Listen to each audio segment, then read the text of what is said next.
Okay, so assalamu alaikum to everyone. Am I audible and visible to you guys? Hello, hello, hello. Okay, चलें, that's good. So previous class में हमने vaccines की different types discuss की थी, different types. फिर हमने जो common vaccines हैं different different उसकी और जो common infections हैं viral वो discuss किए थे, उनकी vaccines ये सारे डिटेल में discuss कर लिए थे. ओके, अब हमारे पास है yes कि vaccination से जो है वो हमारे पास डिफरेंट डिफरेंट डिजीजेस कैसे जो है वो उनका जो है वो लाइक वो कैसे उनको प्रिवेंट कर सकते हैं हम. Okay, so role of vaccines in preventing polio, measles and hepatitis and tetanus. तो ये 4-5 डिजीज हैं जिसमें हम ये देखेंगे और इसके साथ साथ एक और टॉपिक हम पढ़ेंगे होम गार्डनिंग का और फिर इस चैप्टर के 2 टॉपिक्स रह जाएंगे. ठीक है, टोटल 4 टॉपिक्स का ये चैप्टर है. सो वैक्सीन्स हमारे पास देखें they play a very pivotal role in preventing the separate and occurrence of several infection. ठीक है, तो वैक्सीन का ये काम तो है ही, ये हम पहले से ही पता है. Vaccine have been developed to provide effective protection against illness by stimulating body immune system and recognize combat the infectious pathogen responsible for causing them. ठीक है, दूसरा पॉइंट सेम वही है. इसके बाद हम स्टार्ट करेंगे, देखते हैं या तो एवोल्यूशन स्टार्ट करेंगे या चैप्टर 26 या 25 या एनिमल बिहेवियर, इनमें से कुछ होगा. ठीक है, okay. So coming towards the main vaccination against polio. तो आप लोगों को पता है polio is caused by virus, polio virus. तो poliomyelitis is the infectious disease caused by polio virus. और इसमें क्या हो जाता है, इसमें देखो बंदा चलने के काबिल नहीं रहता. ठीक है, पाँव इधर डिफॉर्म हो जाते हैं. The virus infect the throat and intestinal tract. Person to person transmission is primary mode of separating. ठीक है, the virus can be transmitted through contact with infected fetal material and saliva. Contaminated water and food sources can also. भाई polio में ये क्या कैसी चीजें बता रहे हैं भाई.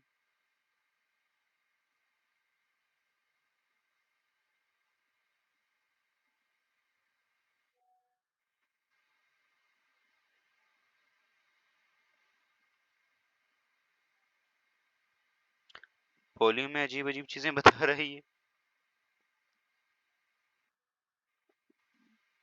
पोलियो वाले पर्सन से तो नहीं फैलता ये. ओके, चलें पोलियो को साइड पे रखें, हम पढ़ते हैं फिलहाल. ओके, चलें भाई. मेन चीज जो पोलियो है ना, उसका कॉजेटिव एजेंट क्या है, पोलियो वायरस. और इसमें क्या हो जाता है, इसमें हमारे पास यहाँ देखें तो आप लोगों को देखो नजर आ होगा, दिस इज पोलियो वायरस. हमारे पास पोलियो के वायरस का स्ट्रक्चर है.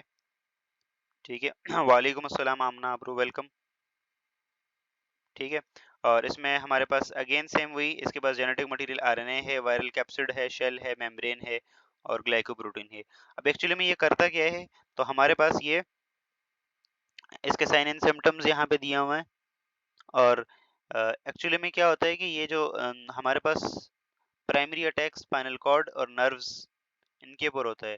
और जिस पर्टिकुलर एरिया में वो नर्व्स जा रही होती है ना, तो वहाँ पे मसल्स का जो कंट्रोल होता है ना वो वीक हो जाता है. और फिर वो मसल अपनी मर्जी से जो है वो दूसरी तरफ मुड़ जाते हैं, या मतलब एक स्टिफ सी शेप आ जाती है. ठीक है, causing muscle wasting and paralysis. ठीक है, तो destroy nerve cell in the spinal cord. ये क्या करता है, स्पाइनल कॉर्ड में जो नर्व सेल्स होते हैं उन्हें डिस्ट्रॉय कर देता है.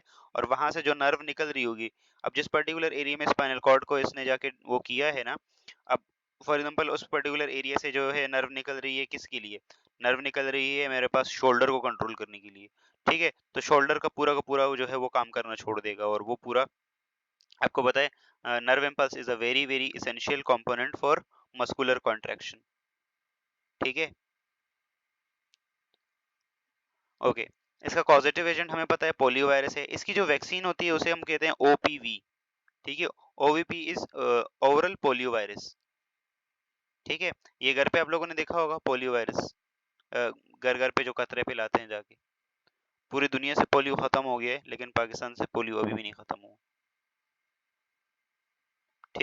तो इनएक्टिवेटेड पोलियो वैक्सीन होती हैं जो कि ओवरली हम देते हैं, और हर specially to the children of age of 5 years। ठीक है, स्कूल्स में आप लोगों ने देखा होगा पोलियो की वैक्सीन लेते हुए।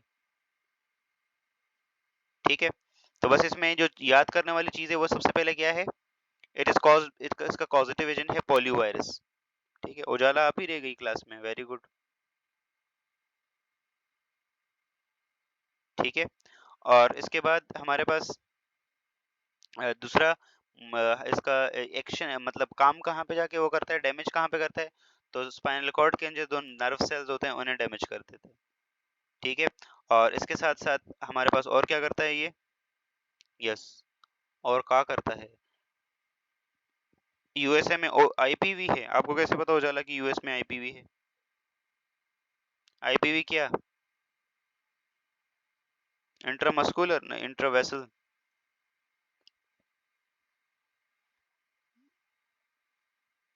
वही दो ही लोग हैं। Ujala, what do you mean by IPV? IPV stands for, yes, IPV. Ujala, am I audible? देखें, प्राइमरी हमारा ये रहता है, प्राइमरी हमारा ये रहता है कि ओवरल रूट से ज्यादा हो तो ज्यादा बेहतर है। वैसे मेजोरिटी वैक्सीन जो है वो मसल्स में लगाई जाती हैं।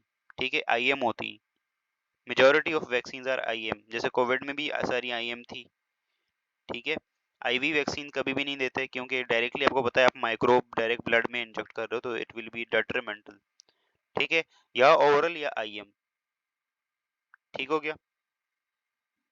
यस मेजबिन, इसका सोर्स हमारे पास पोलियो वायरस है। ये अटैक जाके नर्व सेल पे करता है, और नर्व सेल से क्या होता है, नर्व सेल से हमारे पास जिस जिस पर्टिकुलर एरिया में डैमेज होंगे तो हमारे पास, यस, नर्व सेल जिस पर्टिकुलर एरिया में डैमेज होंगे तो हमारे पास उस पर्टिकुलर एरिया की जो नर्व है वो डैमेज हो जाएगी, वो डैमेज होगी तो वहां पे मसल का कंट्रोल वीक हो जाएगा। ओके उजाला, इनएक्टिवेटेड, तो ये देखो यहाँ पे इनएक्टिवेटेड ही लिखा हुआ है।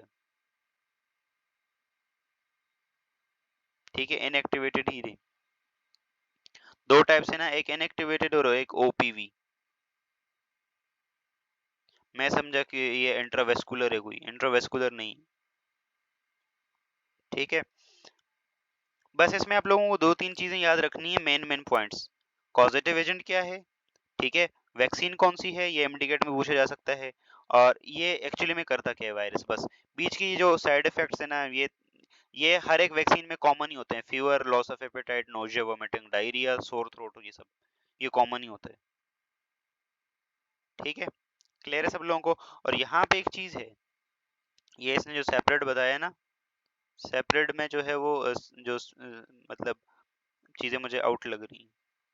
स्लाइड मैंने बनाई नहीं है, नहीं किसी से बनवाई है, तो इसने कुछ और ही डाल दी। ओके, इसके बाद है vaccine again against measle virus, measles. तो मीजल्स के अगेंस्ट जो वैक्सीन है, हाँ इतना टाइम नहीं है ना उजाला मेरे पास। तो it is caused by virus called paramyxo virus. ठीक है, ये हाँ बुक की लाइनिंग है, एग्जैक्टली सही बोल रही हूँ। ठीक है, तो पैरामॉक्सी वायरस, बुक की लाइनिंग लाइन बाय लाइन सब लिखा हुआ है। ठीक है, तो हम देख लेंगे। और ये हाईली ट्रांसमिसिबल डिजीज होती है। ठीक है, highly transmissible disease from one person to another person. और साथ साथ में virus is primarily separate to respiratory droplets और एरोसोल्स, जैसे कोविड का वायरस फैलता है वैसे ये फैलता है। ठीक है, और एयरबोर्न है ये। वालेकुम अस्सलाम, इस्लाम बिनते मेहरबान, वेलकम। सिम्टम्स वही, fever, cough, red eye, runny nose, sore throat, characteristics of rashes and फलाना फलाना फलाना। ठीक है, वालेकुम अस्सलाम अमीमा हाशमी इस्पगोल। नहीं वो अलग है। मैं तो बहुत पता नहीं क्या क्या पढ़ाता हूँ। ठीक है, और ये तीन वायरसेस की वैक्सीन एक साथ ही होती है। ठीक है, एमएमआर नाम से एक वैक्सीन है, और वो तीन वायरसेस को एक साथ डील करती है, मीजल, मम्प्स और रोबेला। ये तीनों वायरसेस को एक साथ ही करती है क्योंकि ये इनकी somehow they are similar in nature।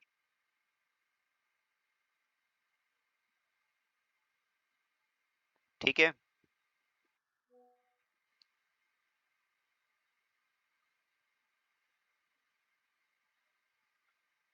Okay, इसके बाद हमारे पास it is the combination of vaccine that contain live attenuated measles virus and highly effective preventing measles and have no side effects।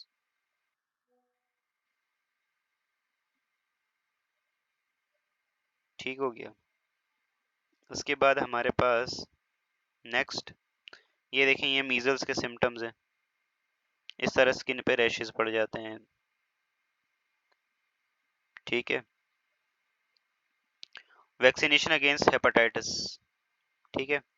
तो hepatitis is caused by which virus? Hepatitis is caused by, हमारे पास तीन चार type के different different types के sorry तीन types के hepatitis, hepatitis A, hepatitis B और हेपेटाइटिस सी ना। तो it is the inflammation of liver. Hepatitis का मतलब इन्फ्लेमेशन ऑफ लिवर है। Primarily caused by hepatitis virus which are characterized into 5 main strains: A, B, C, D और E। Hepatitis A is last from a week to a various month and it is acute। ठीक है। और इसके बाद हमारे पास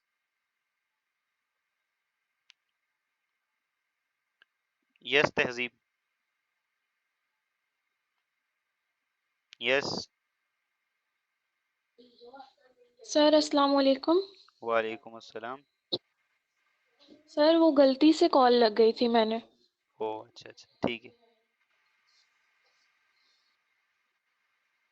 okay, hepatitis C जो है वो develop from mild to chronic infection and in blood borne viral infection. Hepatitis C जिसको काला ही अरकान कहते हैं ना, it is very dangerous। Hepatitis D is not common infection, separate through direct contact with the body fluid जैसे कि interstitial fluid या blood। Hepatitis E is a waterborne and acute। ठीक है। dangerous for pregnant women। Okay, इसकी vaccines क्या है, नजर आ रहा है आप लोगों को? Hepatitis A contaminated food and water, direct contact और लिवर का वो करता है, और हेपेटाइटिस ए वैक्सीन है इसके लिए। ठीक है। हेपेटाइटिस बी बॉडी फ्लूइड, ठीक है, मदर टू चाइल्ड, और साथ साथ में जो ड्रग्स वगैरह यूज करते हैं ना ये लोग। ठीक है। और बॉडी फ्लूइड का ट्रांसमिशन जैसे ब्लड हो गया या इंटरस्टिशियल फ्लूइड। इसमें जो है वो लिवर सिरोसिस हो जाता है। लिवर सिरोसिस मतलब फैटी लिवर सा हो जाता है, उसमें पानी वानी आ जाता है। ठीक है। और साथ साथ में लिवर कार्सिनोमा भी हो सकता है। और इसके लिए hepatitis B vaccine. Hepatitis C, इसके लिए कोई वैक्सीन अभी करंटली अवेलेबल नहीं है। ठीक है। तो इसमें भी लिवर सिरोसिस और कैंसर हो सकता है, इसकी भी ट्रांसमिशन के मोड वही बताए गए। तो ये तीन टाइप्स के hepatitis, hepatitis A, hepatitis B, hepatitis C. Hepatitis A जो नॉर्मली ना आप लोगों को जो पीलिया सा हो जाता है, पीलिया सा। ठीक है। और ओके, इसके बाद different types of hepatitis have mode of transmission, ये बता दिया ना, कुछ वाटर से, कुछ ब्लड ट्रांसफ्यूजन से। इसके बाद टेटनस देखें। ओके, टेटनस एक बैक्टीरिया है विच इज कॉल्ड क्लोस्ट्रीडियम टेटनाई। और इसमें आप लोगों को पता है क्या हो जाता है? ये बैक्टीरिया शार्प नीडल्स पे होता है, जमीन में होता है, मिट्टी में ग्रो करता है। ठीक है। और ये आप लोगों को मैंने सपोर्ट एंड मूवमेंट में भी ये बताया था। ठीक है। तो ये वाला बैक्टीरिया जो है वो जैसे ही शार्प नीडल पे या एक्सीडेंट होता है तो ये आपकी बॉडी में आ गया, वहां से ये रेट्रोग्रेड ट्रांसमिशन होती है और ये जाता है स्पाइनल कॉर्ड में। ठीक है। और वहां से फिर पूरी नर्व को डैमेज कर देता है। ठीक है। तो इससे फिर मसल स्पैज्म होता है और मसल्स खुद ब खुद ही कॉन्ट्रैक्ट करते हैं। तो tetanus commonly known as lockjaw, it is a bacterial infection and caused by bacterium Clostridium tetani। Toxin produced by the bacteria affect the nervous system, leading to muscle stiffness and spasm। ठीक है। Incubation period जो है वो 3 से लेके 21 दिन का होता है। और एवरेज मतलब 10 दिनों में इसके सिम्टम आ जाते हैं। ठीक है, उसके बाद हमारे पास क्या है, characterized by several symptoms like muscle stiffness and contraction which can lead to lock jaw। lock jaw मतलब पूरा जो है वो मतलब जॉ लॉक हो जाता है एक पर्टिकुलर पोजीशन में, क्योंकि मूवमेंट ही नहीं हो रही मसल्स की। ठीक है, Ujala, what is opisthosis? I don't know, कहाँ कहाँ लिखा हुआ ये वर्ड? ये देखें,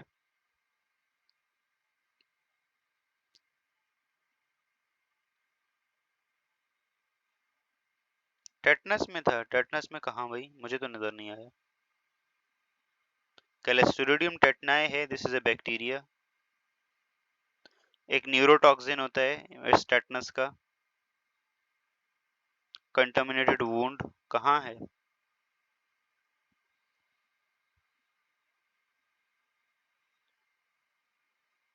उजाला, मुझे नहीं पता इसका। ऑनलाइन सर्च कर लो, वहां से पता लग जाए तो फिर मुझे भी बता देना। ओके, वैक्सीन क्या है भाई इसकी? Vaccine, different types of vaccines are used to protect from diphtheria and tetanus. तो ये vaccine DT vaccine, diphtheria and tetanus vaccine. और इसके बाद हमारे पास टेटनस, डिphtheria और पर्टिसिस। तो ये दो टाइप्स की वैक्सीन हैं, डीटी एंड टीपीडी।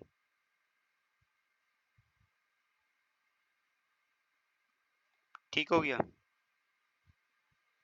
ओके, उसके बाद हमारे पास स्केड्यूल ऑफ वैक्सीनेशन। वैक्सीनेशन का एक चार्ट है, वो बताया बनाया बनाया हुआ है। ये आप लोगों को जो है वो कौन कौन से मंथ्स में, तो देखो हेपेटाइटिस बी की पहले मंथ में लगानी चाहिए। पूरा चार्ट गिवन है, ये आप लोग देख लेना। ठीक है, और उसके बाद हमारे पास, यस, न्यू न्यू टॉपिक है। न्यू टॉपिक हमारे पास होम गार्डनिंग का है। ठीक है, okay. This is very very interesting topic और अच्छा है। मुझे गार्डनिंग किस किस को पसंद है?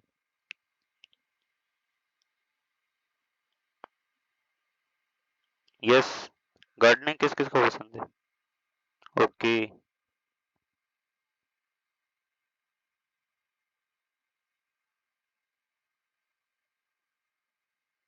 Very good. ज्यादा नहीं, क्योंकि काम करना पड़ेगा ज्यादा। ओके, सो हमारे पास होम गार्डनिंग में क्या है? It is the multifaceted system that combine farming and gardening practices within the round house। ठीक है, इसमें कल्टीवेशन होती है डिफरेंट प्लांट्स की। ठीक है, जिसमें हम फ्लावर्स वो करते हैं, अट्रैक्टिव प्लांट्स। ठीक है, ऑर्नामेंटल पर्पसेस के लिए। और इसके साथ साथ जो है वो, यस, वेजिटेबल्स अपने खाने के लिए उगाते हैं। ठीक है, तो गार्डनिंग में बस यही है। एक अच्छा वो है, बताया, गार्डनिंग से बहुत स्ट्रेस रिलीज होता है, स्ट्रेस रिलीज होता है, स्ट्रेस वगैरह। ठीक है, हाँ, न्यू स्टूडेंट्स थी, न्यू स्टूडेंट्स नहीं थी, ये पुरानी स्टूडेंट थी नून की, पिछले बैच की। सो हमारे पास हम गार्डनिंग में क्या करते हैं? ऑर्नामेंटल प्लांट्स, ठीक है, वेजिटेबल्स, फ्लावर्स, फ्रूट्स वगैरह के लिए करते हैं। In several purposes such as meeting food requirement. आपको अगर ऑर्गेनिक फूड चाहिए तो अपनी गार्डनिंग करें। अपनी गार्डनिंग से नंबर वन आपको हेल्दी फूड मिलेगा, नंबर टू आपको कुछ करने को मिलेगा। ठीक है, तो जो लोग फ्री होते हैं बिल्कुल, लाइफ में कुछ करना नहीं होता, लेट्स से, ठीक है, एक अच्छा लाइफस्टाइल जीना चाहते हैं, तो नेचर के साथ टाइम स्पेंड करें। ठीक है, in several purposes such as meeting food requirement, beautifying the house and providing space for children to play, for hosting or social gathering। One of the key aspect is promotion of organic plantation। ठीक है, तो इस gardening से आपको बहुत सारे फायदे होते हैं। आपको पर्सनली फायदा हो रहा है, आपकी मतलब आप गार्डनिंग कर रहे हो, उससे आपका दिमाग अच्छा होता है, फ्रेश होता है। ठीक है, किसी काम में लगे हो। फिर दो, नेचर, नेचर नेचर ग्रो कर रही है, ठीक है, तो कार्बन फुटप्रिंट डिक्रीज होता है ना प्लांट जैसे ही उगाओ। इसके साथ साथ बच्चों के लिए प्ले एरिया, ठीक है, कोई गैदरिंग है सोशल, कोई इवेंट है तो वो अच्छे से हो जाएगा, ठीक है। इसके अलावा और अच्छा अच्छा लगेगा, अच्छा अच्छा फील होता है। एक ऐसा अज्यूम करो कि सराउंडिंग में फूल हैं, सब कुछ है, एक अच्छी वाइब आ रही है, अच्छी खुशबू आ रही है, सब कुछ, और एक ऐसा अजीब सा लाइक नथिंग। कैसा अच्छा लगेगा, कहाँ काम करना अच्छा लगेगा, जहाँ गार्डन है या जहाँ सिंपल सिंपल सी चीजें हैं। नेचर में ज्यादा काम आज करने का मजा आता है ना, ठीक है।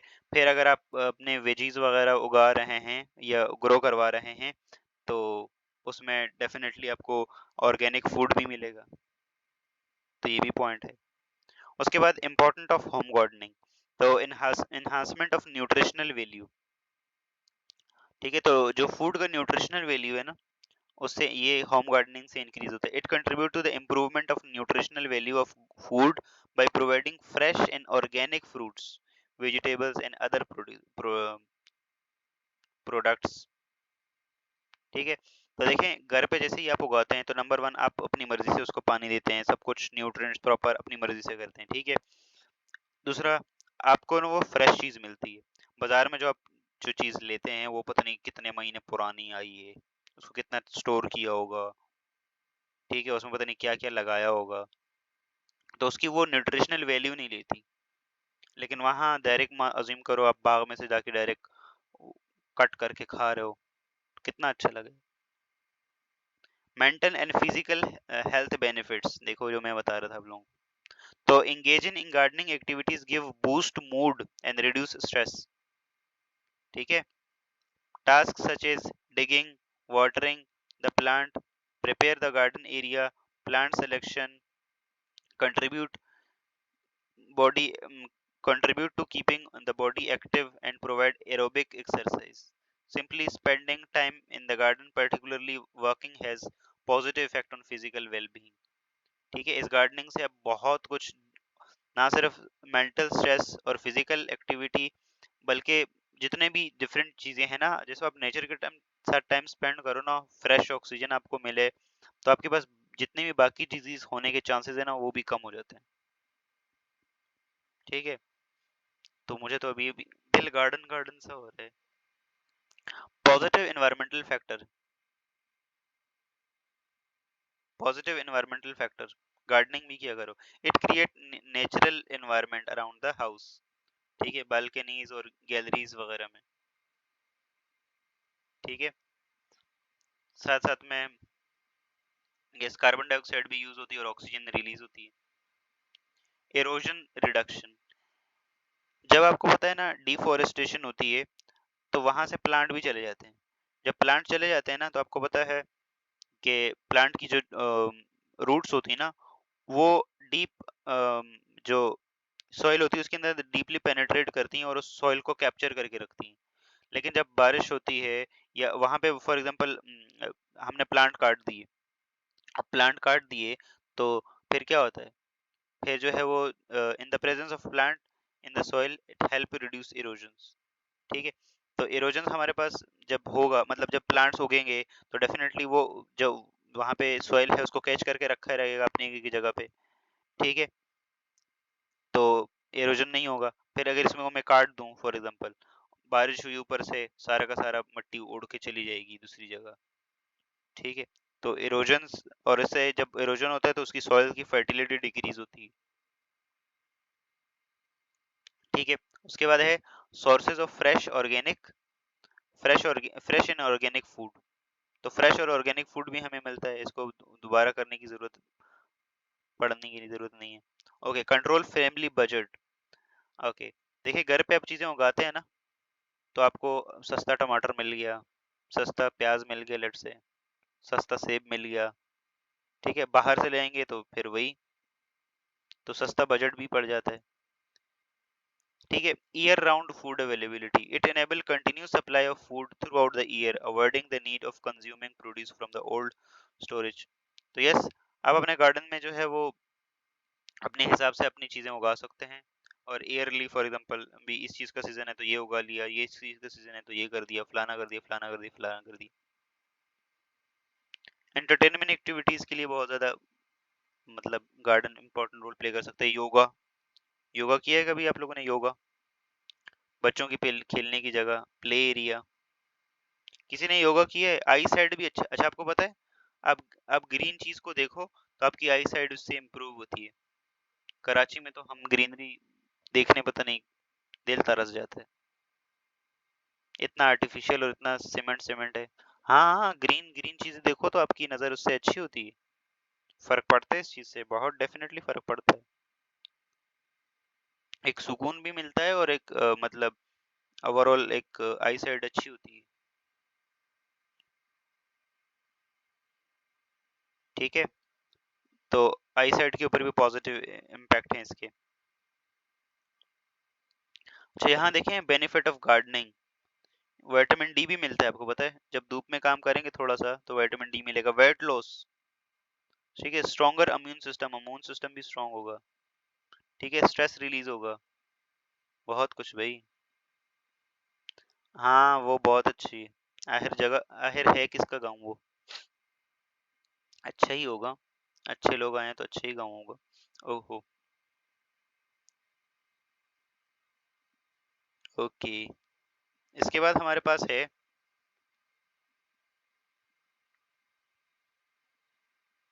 शेर अफजल का। वाह, प्रोग्राम किधर जारी रहा भाई, प्रोग्राम तो बढ़ गया। Okay, some seasonal vegetables and fruits plants suitable for home gardening.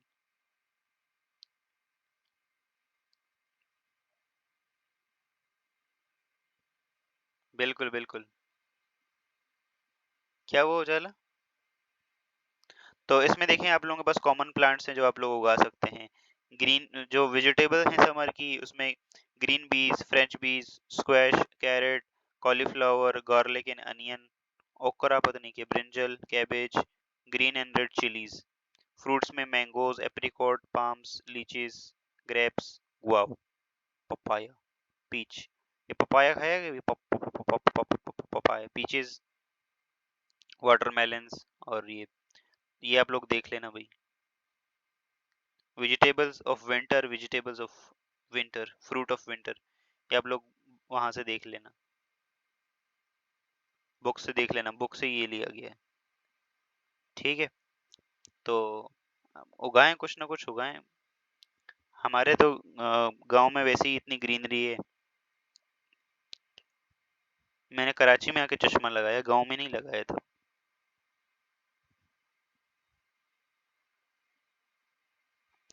Okay, यहाँ तक सब लोगों को क्लियर है? बस इस चैप्टर के हमारे कितने टॉपिक रहते हैं?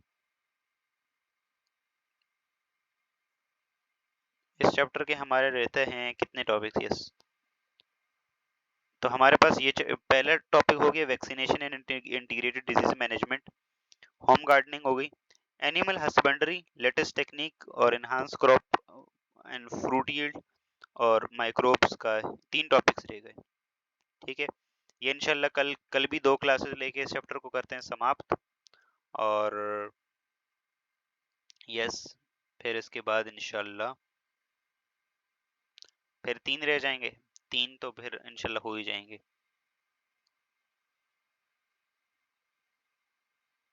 ठीक है, कोई सवाल है किसी का? ठीक है, इंशाल्लाह इंशाल्लाह। My energy level is little down, I want to have biryani. किसी का सवाल है तो कुछ पूछ सकते हैं, नहीं तो हम क्लास लेफ्ट कर देते हैं।